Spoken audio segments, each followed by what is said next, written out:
Hey, what's going on, guys? If you're watching this, it means you are a member of my YouTube channel, and I really got to thank you for that. So you believe in my content enough to pay for some exclusive stuff. So, really happy to have you here, and I'm going to try and deliver. So, we got Seasons of Bloomburrow, which is a pretty unique coalition event. This is one that's kind of growing on me now. At first, I freaking hated it because I was not playing with the usual. Well, I was playing with the usual mentality of a coalition event, which is just, build your deck and try and win with your opponent. And the permanent supports, the events rules are usually not that consequential. This event, however, has a very unique structure to it, and it's pretty interesting. And once I got the hang of it, I kind of like it now. It's still a little bit annoying because of the objectives, but let's talk about those. So, I'm using Archangel Elspeth, and we can talk about the special rules. The event features the same event support spawned under each player control. So, Season of Bloomburrow is the name of the support, I guess, but it changes as the event goes on. So it starts at Fields of Spring. It is an indestructible support, as all these are.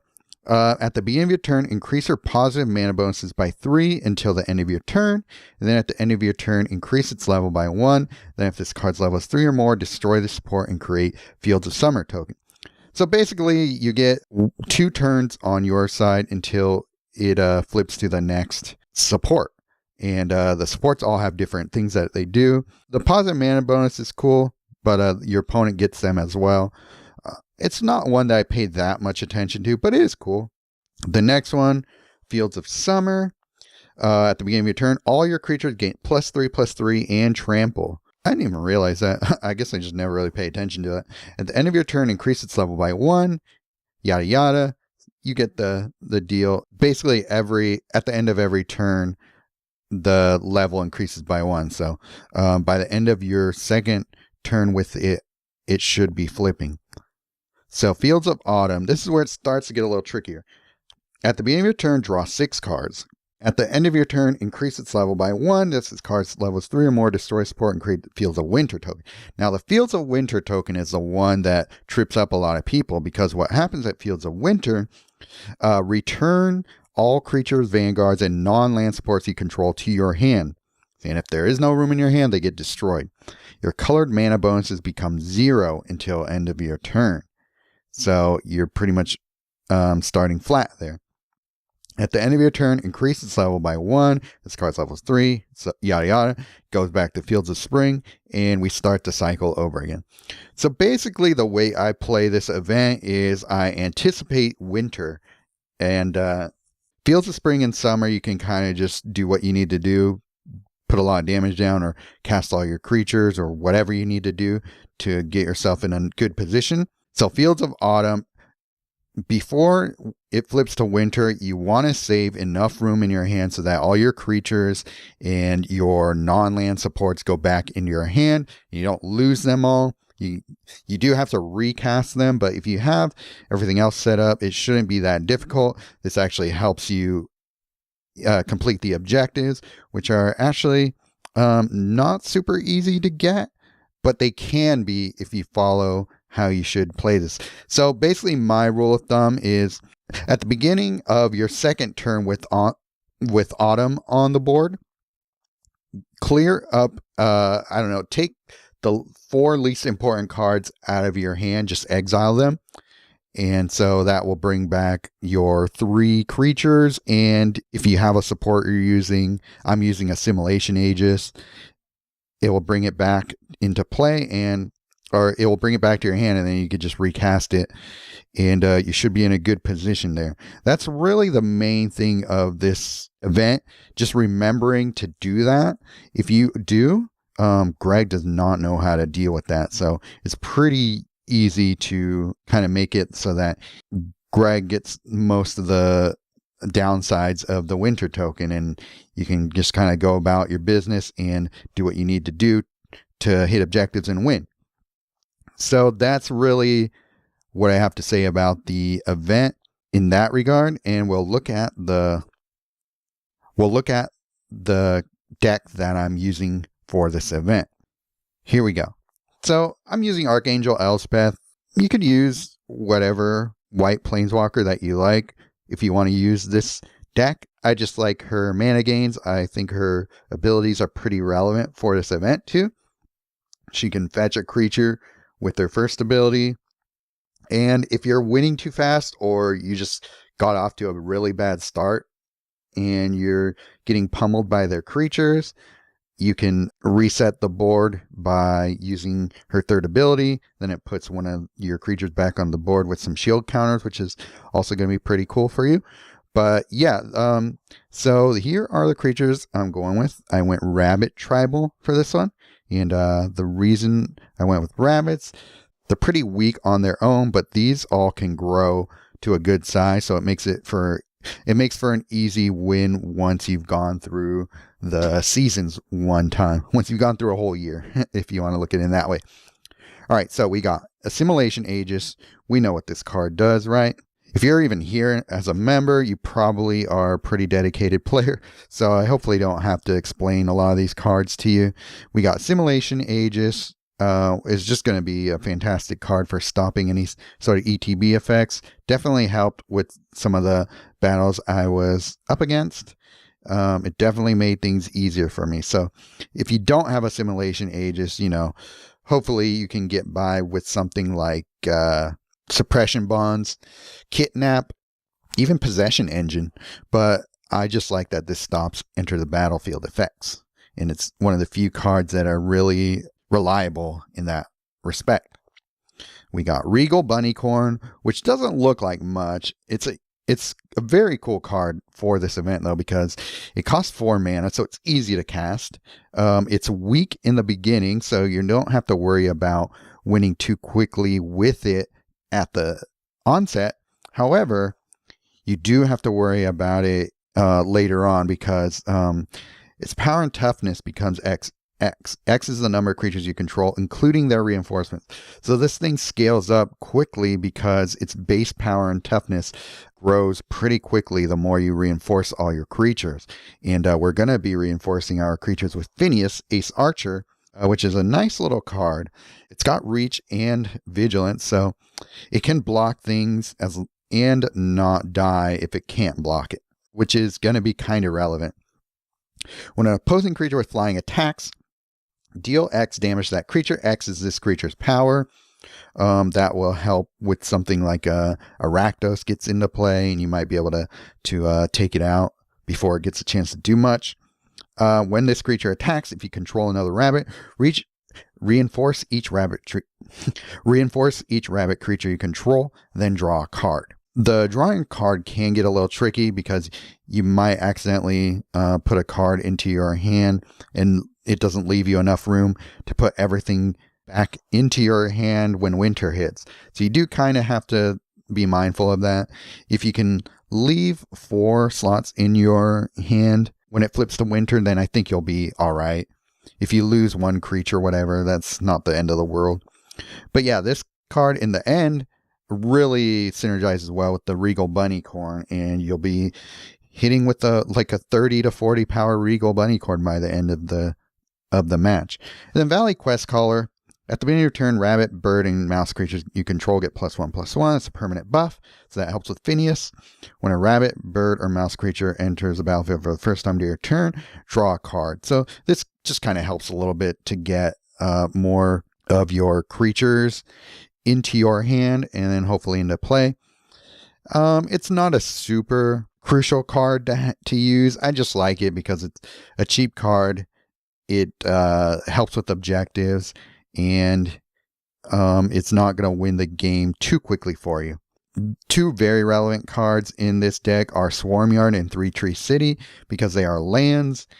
They are lands that don't convert gems, so that means they work really well with Desert, which punishes players for converting. So this just gives you straight mana into your hand. And then the little Golgari Spider is nice. If you want to play this with rats or any other of the relevant subtypes for this card. You can. It's fine with rabbits. I still liked it. And then 3-Tree City. This card is going to give me 10 mana every turn just for being on the board because I have 3 rabbits in my deck. So that is awesome. Even if it only gave me 5 mana, that's fine. But with Swarmyard and 3-Tree City giving me 15 mana a turn, you can really cast just about everything in your hand pretty easily. I don't think nothing in here is more than 15 mana. So basically, I get a free card every turn if I have a Swarmyard and 3-Tree City. So that's awesome. Desert and Demolition Field are both very good cards in here because Demolition Field is going to not only give me mana, but it is going to help me deal with supports that they might be playing. I ran into a Grist that also played a Demolition Field, so it was a lot of volleying back and forth, and that was the most annoying battle that I faced this entire run here. Otherwise, everything was pretty easy with this deck. Desert, also some nice removal if you don't have a spell at the ready to deal with creatures, then Desert will usually take care of it for you. And we're not going to be spamming our abilities that much, our loyalty, so we'll have enough loyalty in the play to deal with most creatures, because they're going to be small creatures, right? Because everybody's trying to get all the points they can, so they're going to be playing small creatures. So that is also very cool to have in here. If you don't have Desert, then you might have to get a little creative and figure out what lands you want to play instead. But there's, fortunately, a lot of other options there if you don't have Desert. Anything else? Yeah. Oh, yeah. Sorry. Of course. Makeshift Binding. Exile the first opposing creature, then gain 2 life. This is going to be very good for getting rid of cards like Vindicator, Sabsunin, any of those annoying first position creatures. And yeah, just gets rid of anything else that you might be having to deal with there, even if they're not that type of creature. And Make Your Move is good. This helped me win a game because I was able to finally get that Demolition Field off the board and gain position. Destroy and support. I don't know why they do that. Destroy a support card your opponent controls at random. If you can't, destroy the first opposing creature with the greatest power. So yeah, untargeted removal. This is going to be one of our main support removal cards, even though we got Demolition Field and Desert also remove supports. So there's a lot of things that keep you safe in this deck, and it lets you slow play a lot of the matches, which you'll want to do, because not only is the event support going to be doing weird things to you, but you do have to cast 5 small creatures and cast 5 of any of these relevant types. So obviously, the easiest way to do that is by just making all of your creatures fit into that category. So this is a very solid deck for this event. I don't know if I would rely on it for other events, but it's perfectly tuned for the matches in here, and I was able to go perfect again with it. So I actually got to give a shout out to Nalthazar, who gave me kind of the shell of this deck. So he's probably running something very similar. Yeah, all right. So now you know how it works. We'll play a few matches and you can see it. All right, let's see. Can we go perfect with this deck here? All right, let's see what we got here. We are at, so far, a perfect score. Gotta be careful because we're dealing with the Sorin here, who doesn't have a lot of hit points. So we're going to have to be a little bit careful and not win too quickly here. So I'll set up what I like to do is just set up my defense and my mana gains. Don't usually have to worry about creatures so much, because if they're playing honestly, they're going to be playing weak creatures, so we have a chance to set our stuff up before we take a lot of damage.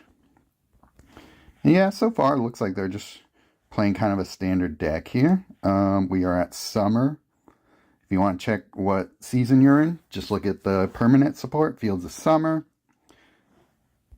So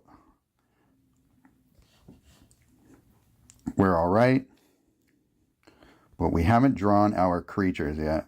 We're at fall now. So it doesn't make sense to try and play a creature yet. So we'll save it in our hand. Try and get a 3-tree city down actually first.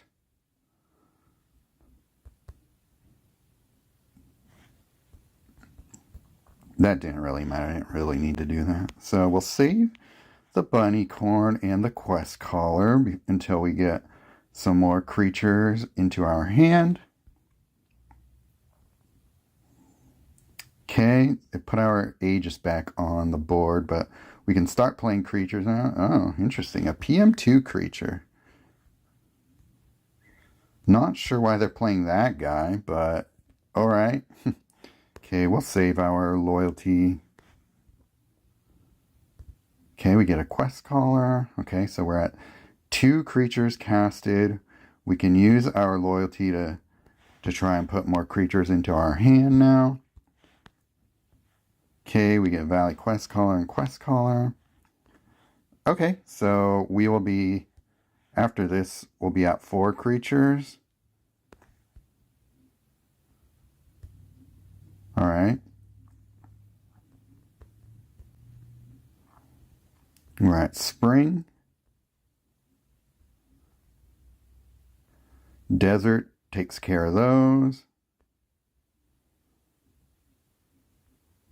Okay, so we'll have our 4th and 5th creature down, and then we can just win.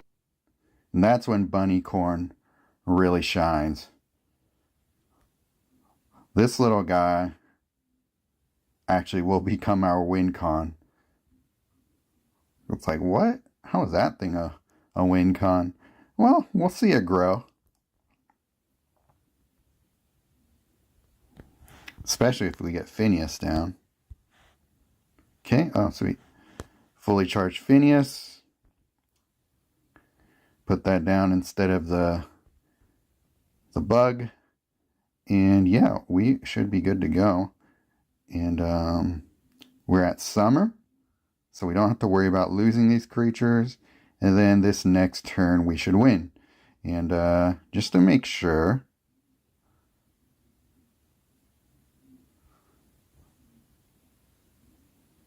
we look at our objectives. Yeah, we're 7 of 5. Easy.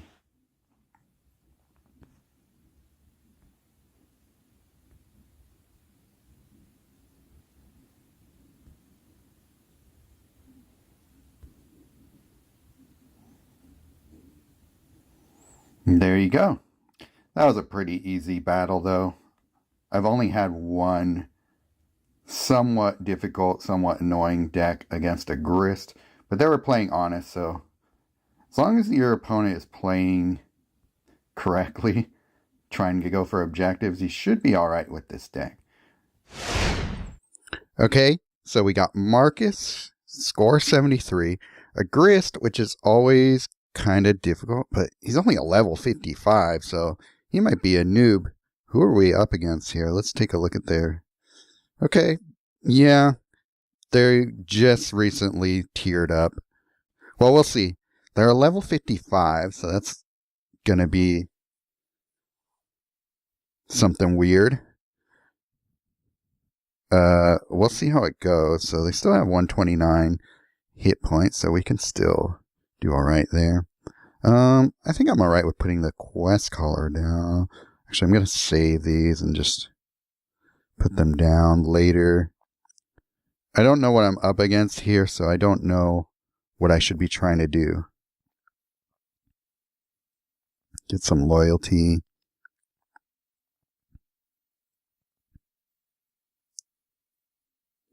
Consuming Aberration. Alright. If I could put a desert down, that would be great for me. Let's see. We could take away a black match. I guess so. We get some loyalty there and then bring in a creature from the grave, hopefully.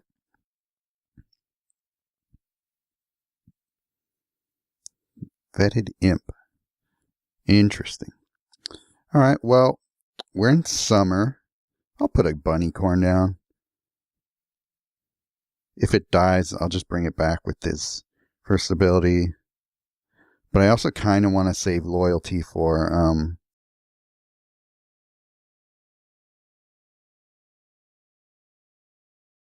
for bringing it back if I need to. Okay, Mossborn Hydra.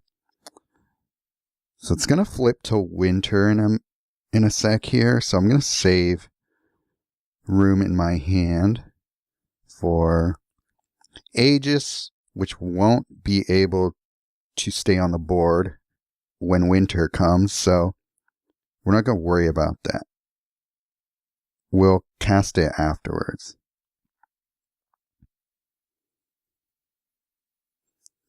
Sabsunin. Okay. Interesting. Okay, we're not flipping to winter just yet.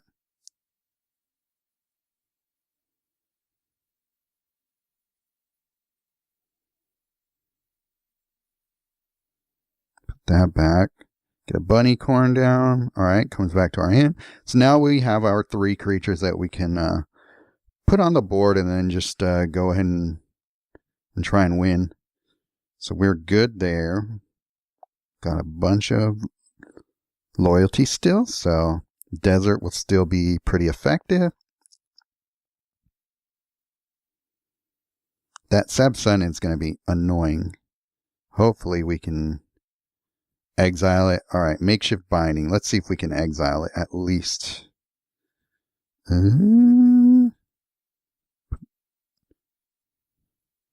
Reinforce the bunny corn so it doesn't die. I would like for it to stay alive if it could. Okay, well at least Sabsunin, and we can attack with it on our side since it's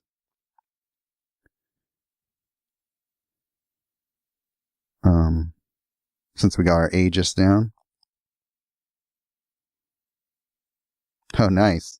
Okay, so assimilation, you just put him on the bottom slot, so he can take damage now. That's good.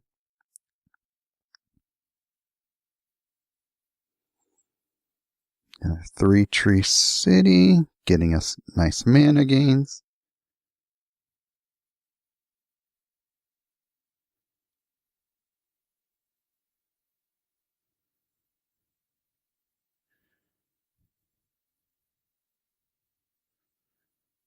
Alright, and if they don't have anything else, we can just win here. So yeah, we're at 7 and 5. 7.